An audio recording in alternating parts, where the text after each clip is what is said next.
Bom, crianças, bom dia. Hoje nós vamos dar continuidade sobre as moradias.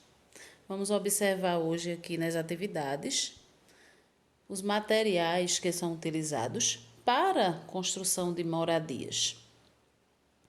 Então, vamos iniciar com a leitura desse texto de Rosiana Murray sobre a casa, sobre pessoas que não têm casa. Vocês vejam que aqui na página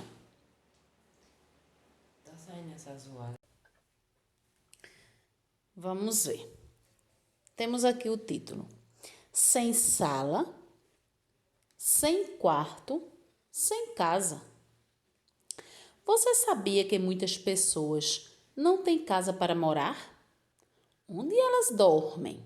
Fazem a higiene pessoal ou preparam as refeições? Leia este poema. Sem casa, título do poema. Tem gente que não tem casa, mora ao léu, debaixo da ponte. No céu a lua espia esse monte de gente na rua como se fosse papel. Gente tem que ter onde morar. Um canto, um quarto, uma cama, para no fim do dia guardar o corpo cansado, com carinho, com cuidado, que o corpo é a casa dos pensamentos, de Rosiana Murray. Nós temos aí um texto que fala da situação dos moradores de rua, pessoas que não têm onde morar, são chamadas sem teto, não têm onde morar. Então, todas as pessoas poderiam e deveriam ter um direito a uma moradia digna, a ter uma casa para dormir, se alimentar e se abrigar do frio, da chuva, do vento, principalmente durante a noite. Mas isso é um problema que não está em nossas mãos para resolver. São os administradores da nossa cidade, do país, que devem cuidar de políticas públicas, de programas que ajudem essas pessoas que, por algum motivo, não tiveram condições de construir suas próprias casas. E aqui abaixo, número 8, 9 e 10, tem alguns questionamentos que nós vamos discutir, né? Que a gente vai ler e responder oralmente. Vejam que é o bonequinho com o balãozinho de diálogo. É uma atividade oral. A pergunta diz: de acordo com o poema, onde moram as pessoas que não têm casa? A gente sabe que moram na rua. Muitas ficam debaixo da ponte, perto de onde tem como ficar perto de pontes, debaixo de viadutos, perto de prédios, perto de algumas cobertas, perto de casas. Procuram um lugar que diminua o frio, que tente passar a noite. Então, são em lugares assim que pessoas que não têm casa ficam. Elas não moram, né? Elas ficam em lugares diferentes, tentam viver em algum lugar que não é uma casa como a nossa, com todos os cômodos que deveria ter, que tenha condições de abrigar de forma correta. A gente vê até nessa imagem aqui, ao lado, a gente vê aqui um adulto e uma criança que tenta se abrigar debaixo da construção aqui de um viaduto. Número 9, a resposta é no livro. Sublinhe no poema o que as pessoas devem ter. O que a gente tem que ter? No poema diz, de acordo com o poema, né? A gente deve ter milhões de coisas, mas aqui é de acordo com o poema. O que a gente tem que ter?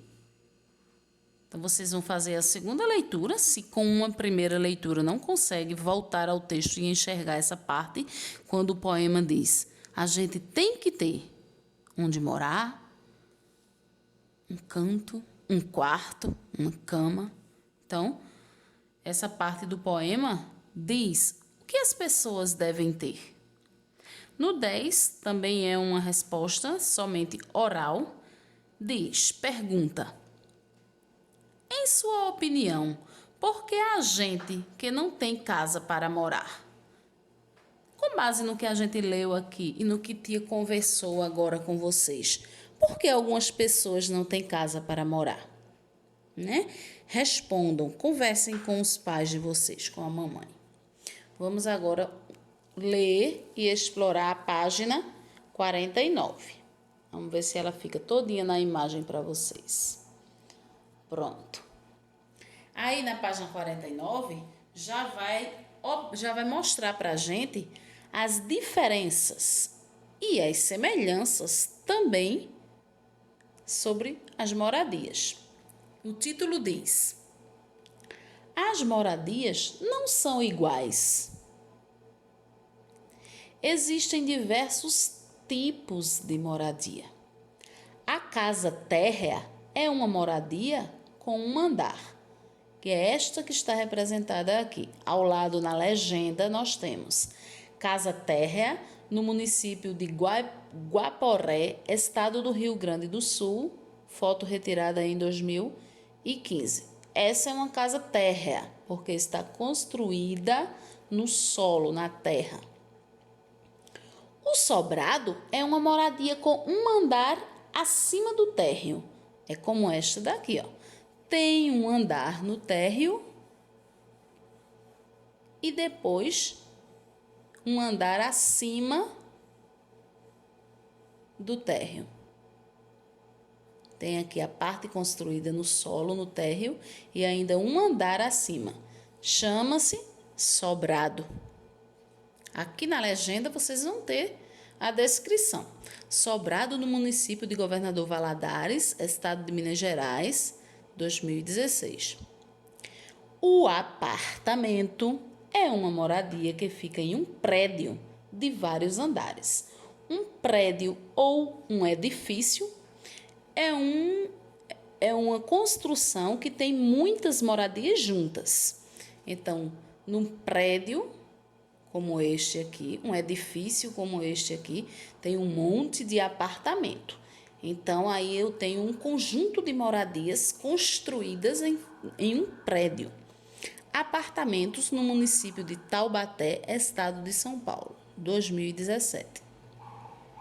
Então, as moradias, elas são diferentes por causa de algumas características. O que diferencia uma moradia?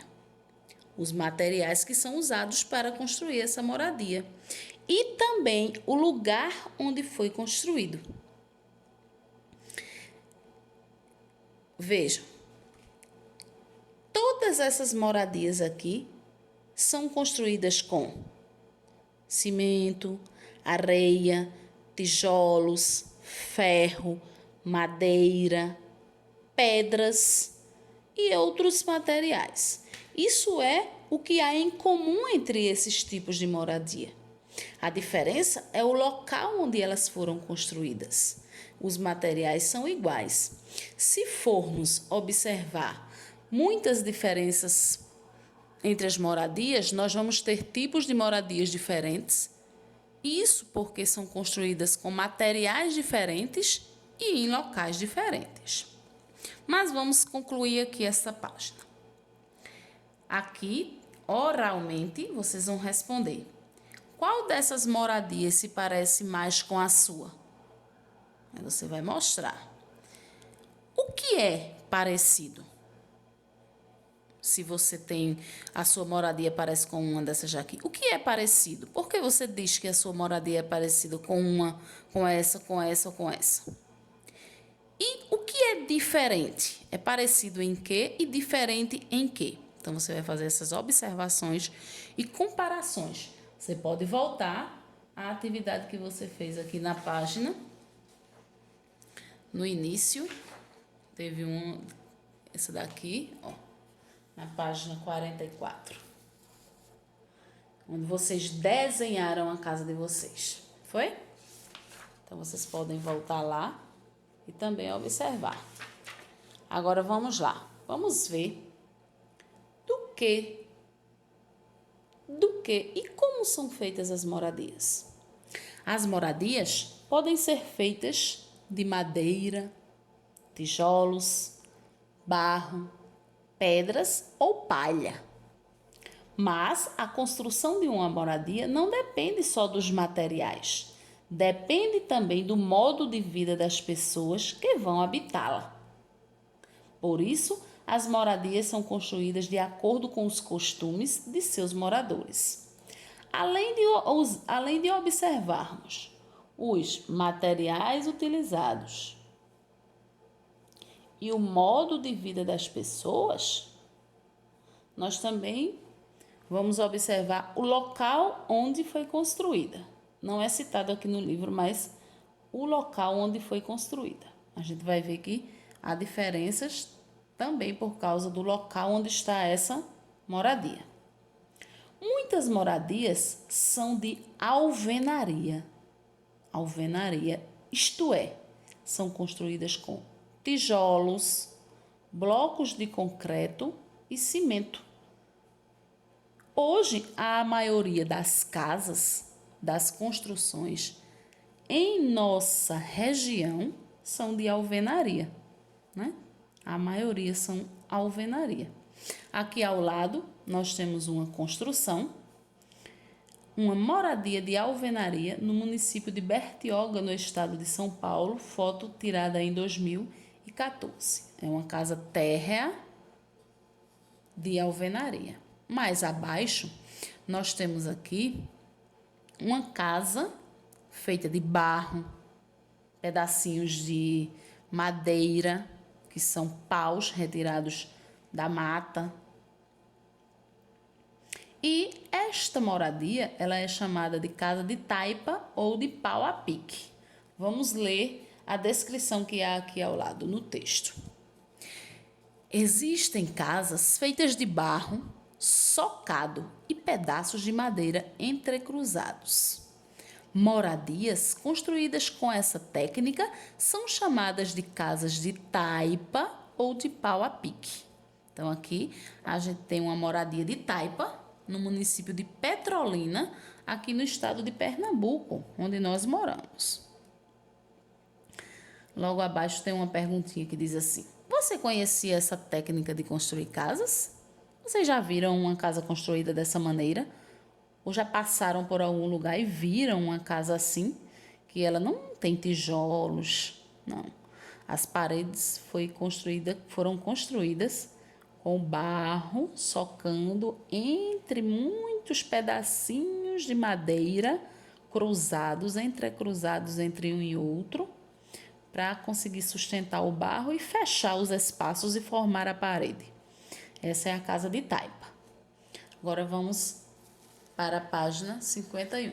E vai tentar deixar ela completa para vocês. Isso. Aqui nós temos uma moradia indígena. Lembra que a gente viu que a moradia indígena é uma moradia grande, coberta de palhas, feita com madeira, grande de um vão só, onde moram várias famílias indígenas juntas. Aqui a gente tem um exemplo de uma oca. Olha aqui. As moradias indígenas geralmente são feitas de materiais retirados da natureza, como a madeira e palha, mas cada povo indígena tem seu jeito de construir a moradia. A gente vê aqui que essa construção é diferente de outras que nós já observamos. Tem umas que são arredondadas, tem outras que são quadradas. Essa daqui é bem retangular e tem um telhado mais alto, todo coberto, toda coberta de palha. Parede e cobertura, todo de palha e madeira. Aqui é o povo indígena Caiapó, no município de São Félix do Xingu, no estado do Pará. Aqui abaixo, nós temos as palafitas. Palafitas são construções que ficam por cima de lugares alagados, onde tem rios. São as comunidades ribeirinhas. A maioria das pessoas que moram à beira dos rios, nos ribeirões, são as comunidades ribeirinhas. E como os rios, em algumas épocas do ano, por causa da chuva, enchem e sobem o nível da água, então eles fazem as casas dessa forma, porque quando a água subir, elas não invadem a casa, ficam sustentadas nessas estacas, que ficam bem aqui embaixo da estrutura do piso da casa. Essas construções são chamadas de palafita. As palafitas são casas de madeira, construídas sobre estacas às margens dos rios. Isso impede que a água do rio entre na casa durante os períodos de cheia, quando chove muito, que o nível da água do rio sobe, enche mais, que a gente chama de cheia. Então, as construções, elas são bem diferentes. A palafita, a oca, aqui ao lado, as casas de alvenaria e as casas de taipa. Então, as diferenças entre as casas se dão por essas características. Pelo material que são construídas, pelo local onde são construídas e também pelo modo de vida das pessoas. As pessoas aqui vivem em comunidades ribeirinhas, em beiras de rio, têm uma cultura totalmente diferente da nossa, seus trabalhos, suas formas de viver são diferentes da nossa. Os índios, a mesma coisa, sua cultura e seu modo de vida são diferentes do nosso. Então, as características que diferenciam as moradias se dão pelo fato de que são construídas com materiais diferentes, em locais diferentes e com modos de vida das pessoas que também são diferentes. Então, com base nessas leituras, nessas observações que nós fizemos sobre as moradias, vocês vão responder uma atividade que Tia preparou diretamente no Google Form. É um formulário onde vocês vão observar algumas figuras, fazer a leitura de um texto também que fala sobre a moradia e responder diretamente lá no final da atividade. É só clicar em enviar que Tia vai observar e ver a resposta de cada um que vocês aprenderam, o que vocês conseguiram aprender e responder com as nossas leituras de hoje. Em casa, vocês vão fazer a leitura exploratória como Tia fez aqui, das páginas 48, 49, 50 e 51. E com base no que a gente conversou, responder a atividade no Google Formulário, certo? Façam a atividade com carinho, com calma. Não peçam para a mamãe digitar só para terminar mais rápido, porque a gente sabe que a mamãe digita mais rápido, que tem mais prática no celular. Você, se for digitar, você vai pensar em que letra vai usar para escrever aquela palavra. Você vai ter a oportunidade de, mais uma vez, pensar sobre a escrita das palavras. Ler as perguntas, observar cada detalhe. Quando errar, apagar. É mais rápido de apagar, né? É só apagar aí no teclado do seu celular ou do seu computador e fazer a sua atividade, tá certo? Não é para a mamãe fazer, é você quem vai fazer devagar, com calma e caprichado, tá bom? Um abraço.